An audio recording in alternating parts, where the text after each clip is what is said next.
Class 9 তোমাদের exercise 15.1 ম্যাথামেটিক্সের যেটা হচ্ছে পরিমিতি, সেটার 19 নাম্বার যেটাতে আছে এমসিকিউ কিভাবে সলভ করে সেই প্রসেস যেমন বলবো, এখানকার এমসিকিউগুলো আমি একটু ডিসকাস করে দিচ্ছি। তো তোমরা স্ক্রিনে দেখতে পাচ্ছ 15.1-এর 19-এর এমসিকিউ। তো এমসিকিউ করতে গেলে তোমরা পেজটাকে আমি যেরকম স্ক্রিনে দেখাচ্ছি সেইভাবে পেজটাতে মার্জিন টেনে এরকম দুটো পার্ট করবে।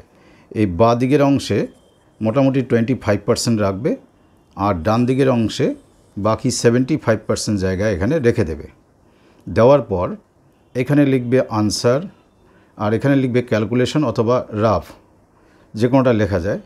এবার ফার্স্ট কোশ্চেন 19.19 রোমান 1 আমরা স্টার্ট করছি। কোশ্চেনটা পড়ে দেখো, একটি বর্গক্ষেত্রের কর্ণের দৈর্ঘ্য 12√2 সেন্টিমিটার হলে বর্গক্ষেত্রটির ক্ষেত্রফল কত?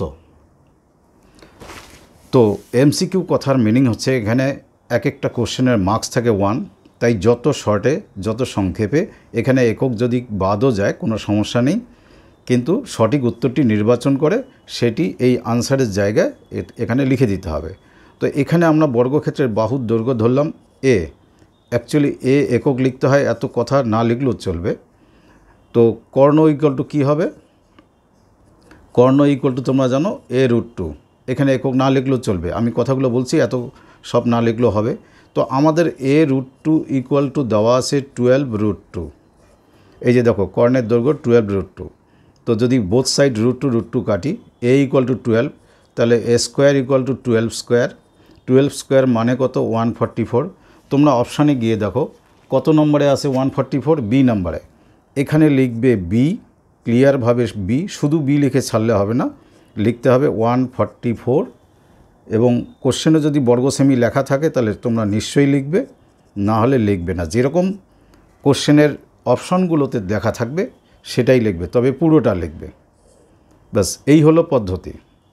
এবার আমি পদ্ধতি সহ একটা অঙ্ক বললাম, এবার সেকেন্ড কোশ্চেনে চলে যাই। বলা আছে একটি বর্গক্ষেত্রের ক্ষেত্রফল a1 বর্গ একক, ওই বর্গক্ষেত্রের কর্ণের উপর অঙ্কিত বর্গক্ষেত্রের ক্ষেত্রফল a2। তো a1:a2 কত? তো আমি এখানে খুব শর্টলি তোমরা এরকম একটা ডায়াগ্রাম করে নেবে। আমি এখানে ডায়াগ্রাম করে দিয়েছি। এটা একটা বর্গক্ষেত্র, তার কর্ণ টেনে সেই কর্ণের উপর বেস করে একটা বর্গক্ষেত্র আমি এখানে করে নিয়েছি। তোমরা এই ছবিটা যদি নাও করো কোনো অসুবিধা নেই, কারণ এটা এমসিকিউ, জানতে পারলেই হবে। এর বাহুটাকে ধরলাম এ, তাহলে কর্ণ কি হবে? a√2। তো বাহু ইকুয়াল টু যদি এ একক ধরি, তাহলে কর্ণ ইকুয়াল টু কি? কর্ণ ইকুয়াল টু a√2। তার মানে a1 বাই যদি a2 আমি লিখি, a1 মানে বর্গক্ষেত্রের ক্ষেত্রফল, যার বাহু আমরা ধরেছিলাম কি এ একক, তাহলে এটা কি হবে? a স্কোয়ার বর্গ একক। আর এই কর্ণের উপর যে বর্গক্ষেত্র তার ক্ষেত্রফল a2, তাহলে কি লিখব? a√2 whole square. তো এ স্কোয়ারের বর্গমূল এ স্কোয়ার, তো এ স্কোয়ারে থাকলো, নিচে কি হবে? 2a square. এ স্কোয়ার কাটলো, অ্যাকচুয়ালি এখানে কী পেলাম? 1:2। তাহলে কোন উত্তরের সঙ্গে মিলছে 1:2? এ নাম্বারে। তাহলে এখানে লিখবে a 1:2। বাস, এরকম একটা হাইলাইট করে দিলে। রোমান নাম্বার 3-তে দেখো কোশ্চেন কী আছে। বলা আছে 6 মিটার লম্বা এবং 4 মিটার চওড়া একটি আয়তাকার জায়গা 2 ডেসিমিটার বর্গাকার টালি দিয়ে বাঁধতে হলে টালি লাগবে কটি? সেটাই কথা। কিন্তু এখানে কথা আছে 6 মিটার আর 4 মিটার। এই মিটার আর কিন্তু টালির দৈর্ঘ্য দেওয়া আছে, বর্গাকার টালির প্রতি বাহুর দৈর্ঘ্য দেওয়া আছে 2 ডেসিমিটার। তাহলে অঙ্কটা আমাকে ডেসিমিটারে করতে হবে। তো তোমরা একবারে লিখতে পারো টালির সংখ্যা। তোমরা তো জানো কোনো একটি জায়গার টালি দিয়ে ঢাকতে গেলে সেই জায়গার ক্ষেত্রফল বাই একটি টালির ক্ষেত্রফল। তো টালির দৈর্ঘ্য আছে 6 মিটার। তো 6x4 আমি লিখব না, 60x40 লিখব, কারণ মিটারটাকে আমি একবারে ডেসিমিটার করে নিলাম।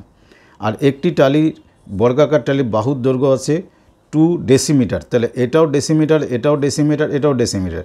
তাহলে এই টালির ক্ষেত্রফল 2x2। বর্গাকার টালির ক্ষেত্রফল দৈর্ঘ্য ইন্টু প্রস্থ, এখানেও দৈর্ঘ্য ইন্টু প্রস্থ বা 2 স্কোয়ার লিখতে পারো, ভেঙে লিখলাম সুবিধা হবে। 2 দিয়ে 40 কাটলে 20, যদি আবার এটাকে কাটি 10, তাহলে আমরা পেলাম কি? 600। তো আমরা এখানে উত্তর কোন অপশানে আছে? 600। মনে হয় সিতে আছে, দেখো 600, এটাকে একটু হাইলাইট করে দেবে। এবার পরের কোশ্চেনে আসি। নাম্বার 19 রোমান 4-এ আছে যে একই পরিসীমা সমান পরিসীমা বিশিষ্ট একটি বর্গক্ষেত্র এবং একটি আয়তক্ষেত্রের ক্ষেত্রফল এস এবং আর দিয়ে ডেনোট করা হয়েছে। এস আর আর দিয়ে এদের নামকরণ করা হয়েছে। তাহলে অপশানগুলো আছে এস ইকুয়াল টু আর হবে, না এস গ্রেটার দ্যান আর হবে, না এস লেস দ্যান আর হবে। তো এই অঙ্কটি এমনি আলাদা করে কোশ্চেনে আসে, সেখানে এটা প্রমাণ করতে যথেষ্ট জায়গা লাগে। এটা শুধু জেনে নিয়ে জাস্ট উত্তর লিখতে হবে। এমসিকিউতে সবসময় রাপ করতে হবে এরকম কোনো কথা নেই। কোনো এমসিকিউ এর উত্তর সরাসরি লিখতে হয়। তো এখানে উত্তরটা হচ্ছে এই বর্গক্ষেত্রের ক্ষেত্রফল এই আয়তক্ষেত্রের ক্ষেত্রফলের থেকে বড় হবে।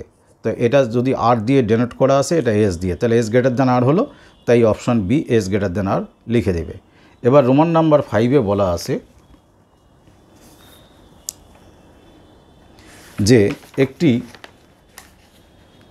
আয়তক্ষেত্রের কর্ণ 10 সেমি এবং তার ক্ষেত্রফল, এখানে এক এক বইয়ে এক এক রকম আছে। অ্যাকচুয়ালি ওটা হবে 62.5 বর্গ সেমি হলে আয়তক্ষেত্রটির দৈর্ঘ্য প্রস্থের সমষ্টি কত। তা খুব শর্টলি একটা আয়তক্ষেত্র তোমরা বানিয়ে নিলে। তো দৈর্ঘ্যটা যদি এক্স ধরো আর প্রস্থ যদি ওয়াই ধরো, তো অবশ্যই এখানে সেন্টিমিটার, ওই যে বললাম না লিখলেও কোনো অসুবিধা নেই, কোনো অসুবিধা হবে না। তা এর কর্ণ আছে 10। কর্ণের সূত্র কি? দেয়ারফর কর্ণ সূত্র হচ্ছে দৈর্ঘ্য স্কোয়ার রুট ওভার দৈর্ঘ্য স্কোয়ার প্লাস প্রস্থ স্কোয়ার ইকুয়াল টু 10। এবং ক্ষেত্রফল আছে কি? ক্ষেত্রফল মানে এক্স গুণন ওয়াই, দৈর্ঘ্য গুণন প্রস্থ, 62.5 আছে। তো এখান থেকে যদি আমি লিখি x square plus y square, তাহলে কত হবে? এটা 100। এবার এক্স স্কোয়ার ওয়াই স্কোয়ারের একটা ফর্মুলা তোমরা তো নিশ্চয়ই জানো, যে x plus y whole square minus 2xy। এখানে মাইনাস, এখানে প্লাস দিয়েও ফর্মুলা আছে, কিন্তু আমার প্লাসটা লাগবে কারণ দৈর্ঘ্য আর প্রস্থের সমষ্টি চেয়েছে। তো ইকুয়াল টু কত? 100। তো এখানে তোমরা x plus y whole square minus 2 into 62.5। কেন 62.5? এই যে এক্স ওয়াইয়ের ভ্যালু 62.5 ইকুয়াল টু 100। তো এখান থেকে দেখো x plus y whole square equal to, এটা তো 62.5 ইন্টু 2 মানে 125। সেটা ওই দিকে যদি নিয়ে যাই, তার সঙ্গে অ্যাড করে কত হবে? 100 আর 125 মিলে 225। তো এখানে স্কোয়ার আছে, স্কোয়ার তুলে এটার বর্গমূল, এই 225-এর বর্গমূল 15। তার মানে কী পেলাম আমরা? X plus Y equal to কী পেলাম? 15। তো কোন অপশানের সঙ্গে মিলছে? অপশান বি এর সঙ্গে মিলল, আর সেখানে লেখা আছে 15 সেন্টিমিটার। তোমরাও তাই লিখবে। এই হলো এমসিকিউ করার নিয়ম, এবং এখানে তোমাদের 9-10-এর সবকটা অঙ্ক করে দেওয়া হলো। Thank you.